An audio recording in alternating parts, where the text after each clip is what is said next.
Hi, my name is Ted with Legacy Brand Leather. Today, I'm crafting a leather camera strap. I'm going to be traveling to Japan in a few weeks, and I wanted a camera strap I could take while I'm out and about shooting some street photography. So, let's go!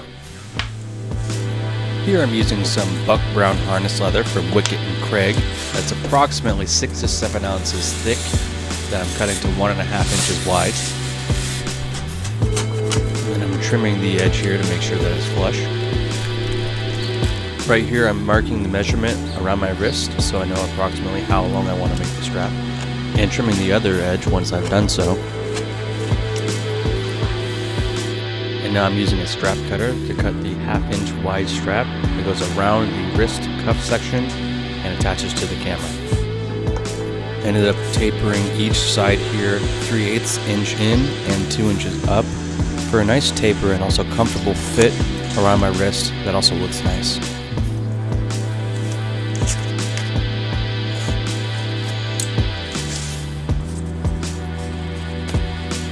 And then I round the edges of the taper. I considered stitching this entire piece, but wanted to keep this to a shorter project.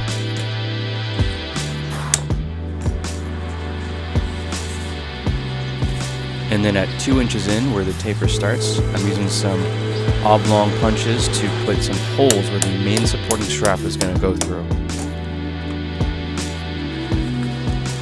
Once that was done, it was just a matter of using a smaller oblong hole punch at the taper edges so that the 1/2 inch wide strap could thread through the entire piece.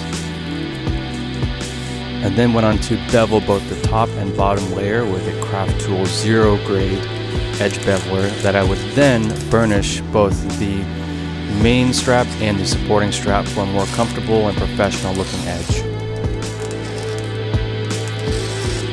Here I'm using some Topinol clear edge dressing. I'm going to be burnishing with a Cocobolo wood burnisher on a rotary Dremel, then applying some more Topinol and burnishing with a canvas cloth piece to a nice shine and finish.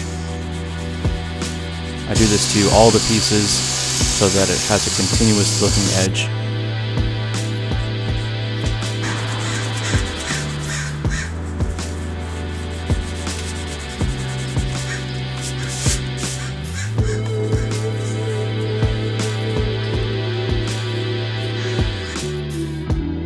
I ended up having to skive down a bit at the end of the strap so that the leather could wrap around an O-ring that would attach to the camera. It was just a little too bulky initially, but it was nicer once I skived it.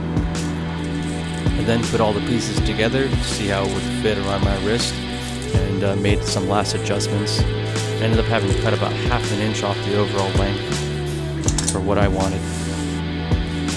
Once I had done that, I ended up putting a hole in the end of the strap so that I could fit a copper rivet through that would secure the entire thing together. These copper rivets are very strong.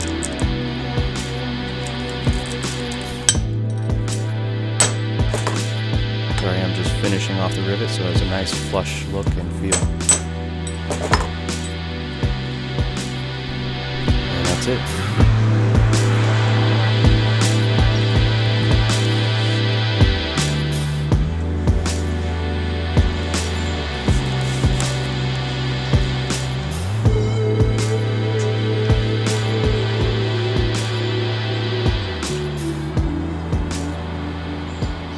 Thank you so much for watching this video. I hope you enjoyed it. Please like and please consider subscribing. I'm also on Instagram at Legacy Brand Leather. Other than that, I'll see you next week with a new video.